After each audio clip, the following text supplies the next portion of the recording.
ረጋርገው ብያለሁ። ረጋርገው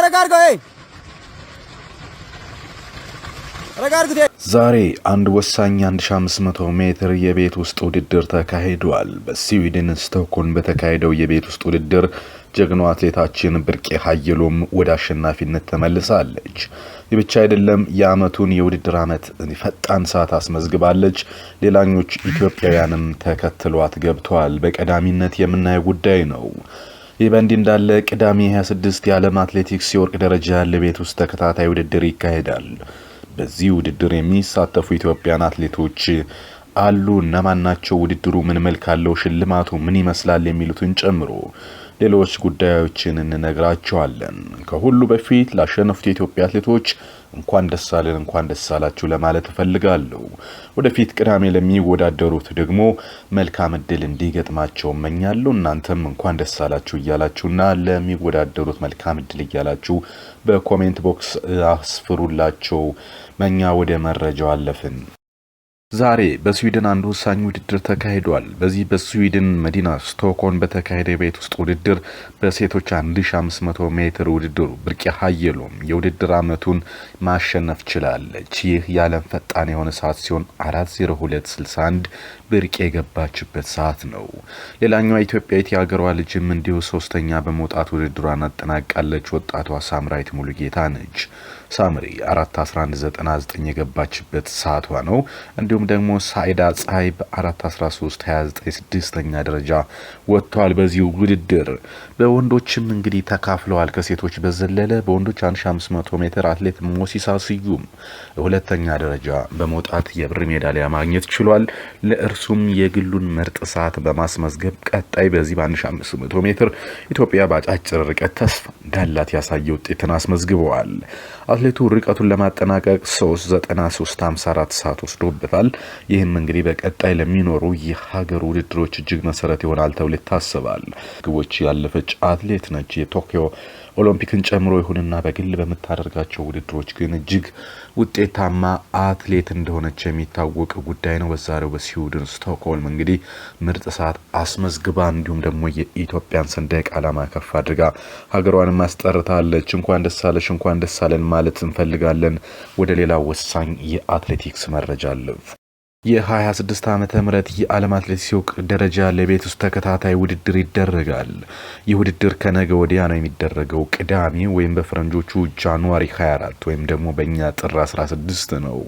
ቦታው ቦስተን ዩናይትድ ስቴትስ ኦፍ አሜሪካ ነው። ኒው ባላንስ ግራንድ ፕሪ ላይ የሚደረግ ፉክክር ነው። ዓለም ከወዲሁ ውድድር በጉጉት እየጠበቀው ነው።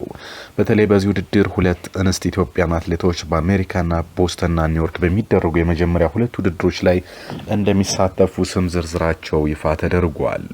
ቅዳሜ በተለይ የመጀመሪያው ጥር 24 ማለት ነው የዓለም ኢንዶር ትሩ ጎልድ በሚጀመርበት በቦስተን ከኢትዮጵያ ኤልሳቤት አማረ ነች የምትወከለው። በኒው ባላንስ ግራንድ ፕሪ ሴቶች 1500 ሜትር ላይ እንደምትወዳደር የወጣው የጀማሪዎች ስም ዝርዝር ይጠቁማል። ውድድሩ ቅዳሜ ብቻ አይደለም የሚካሄደው፣ በሚቀጥለው ሳምንት እሁድ ፌብሩዋሪ 1 እንዲሁ በኒውዮርክ ዩናይትድ ስቴትስ ይካሄዳል። ይሄ ደግሞ የ26 ሜልሮዝ ጌምስ የሴቶች የ1000 ሜትር ውድድር ነው። ይህ ባሳለፍነው ዓመት እንግዲህ የዓለም የቤት ውስጥ የ800 ሜትር ሻምፒዮን ዋና የባለፈው ዓመት የ24 የፓሪስ ኦሎምፒክ የብር ሜዳሊያ አሸናፊዋ ኢትዮጵያዊት ጽጌ ድጉማ የምትወዳደር መሆኑ ተሰምቷል። በተለይ ጽጌ ድጉማ በዚህ ውድድር እጅግ ተጠባቂ የሆነችባቸው ብዙ ምክንያቶች አሉ። እንግዲህ ከዚህ በፊት በግላስጎ በተካሄዱ ውድድሮች በብቃት ማሸነፏ፣ ከዛም በኋላ እንግዲህ የተለያዩ ውድድሮች ላይ ተካፍላለች። ምንም እንኳን በኦሎምፒክ ላይ ስኬታማ ባትሆንም ይሁንና ከአትሌቷ ጋር በነበራት ከአሰልጣኟ ጋር በነበራት ሰጣ ገባ መሀል ላይ በገጠማት የጤና እክልና በተያያዥ ጉዳዮች ጽጌ በወጥነት የ800 ሜትር ብቃቷን ማስኬድ አልቻለችም። ይሁንና ግን አሁን በዚህ ውድድር በሚካሄደው ማለት ነው በእሁዱ ውድድር ላይ ጥሩ ውጤት ታስመዘግባለች ተብሎ ይጠበቃል ጀግናዋ ጽጌ። ለማንኛውም ጽጌ 800 ሜትርን በኢትዮጵያ የተሻለ ሰዓት በማስመዝገብ በሴቶች የሚስተካከላት የለም። ይሄ ብቃቷ እንግዲህ ዳግም አገግሞ ወደዚህ ውድድር ስትመለስ ታሪክ ትሰራለች ተብሎ እየተጠበቀ ነው። ይቅናሽ ጽጌ። ወደ ሌላ መረጃ አለፍን። ይህ ውድድር እንግዲህ በየአመቱ የሚካሄድ ነው። በየአመቱ ለአጠቃላይ አሸናፊ ነጥብ የሚመዘገብባቸው ውድድር አይነቶች በሚቀያየሩበት የዓለም አትሌቲክስ ኢንዶር ቱር ጎልድ ፉክክሮች ዘንድሮ ነጥብ የሚያዝላቸው ዲሲፕሊኖች የሚከተሉት መሆናቸውን ብዙ አትሌቲክስ ዘግቧል። በሴቶች 400 ሜትር፣ 1500 ሜትርና 60 ሜትር መሰናክል፣ ከፍታ ዝላይና እርዝመት ዝላይ ናቸው።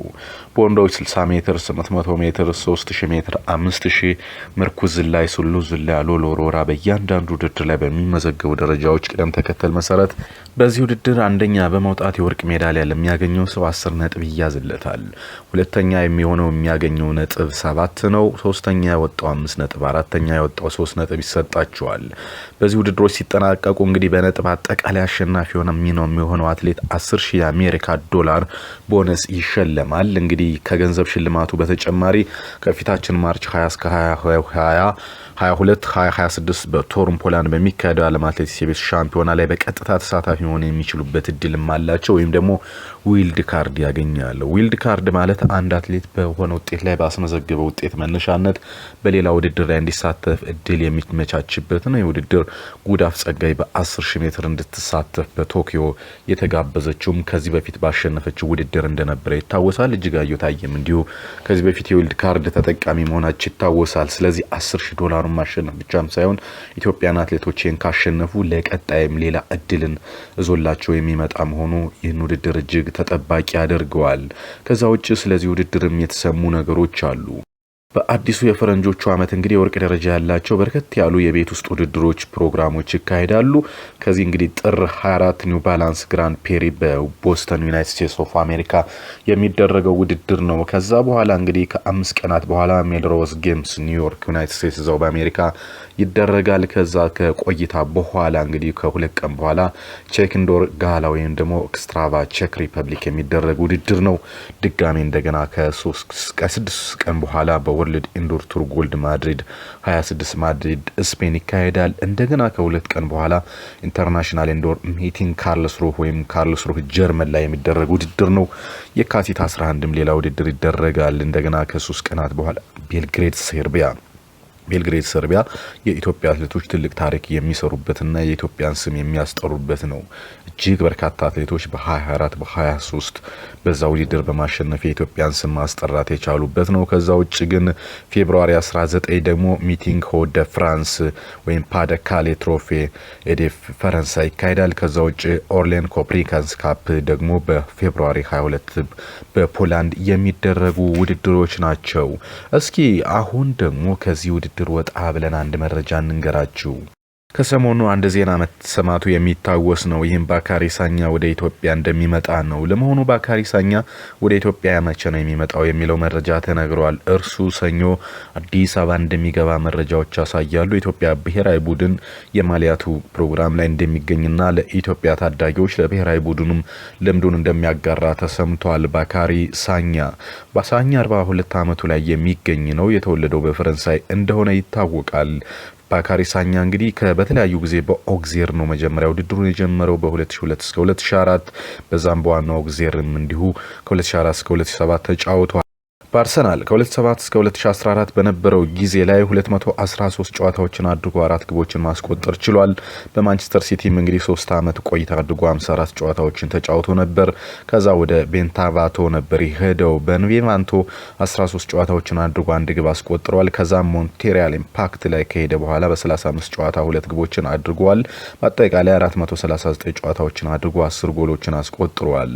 ለፈረንሳይም እንግዲህ በተለያየ ጊዜ ጨዋታዎችን አድርጓል። ዋናው ብሔራዊ ቡድንና ከ21 ዓመት በታች ወደ 90 አካባቢ ጨዋታዎችን አድርጎ የነበረው ባካሪ ሳኛውን ወደ ኢትዮጵያ ይመጣል። በኢትዮጵያ ቆይታው የሚኖረው እንቅስቃሴ ምን ይመስላል፣ የሚሰሙ ሌሎች አዳዲስ መረጃዎች ምን ይሆናሉ የሚሉትን የአትሌቲክስ ውጤቶችን ጨምሮ ሁሉ ስፖርት ይመለሳል። ሁሉ ስፖርት ከ100,000 በላይ ሰብስክራይበር አለን። የኢትዮጵያ አትሌቲክስን በልዩነት እንዘግባለን። ፎሎ ብታደርጉን ታተርፋላችሁ። መልካም ቀን።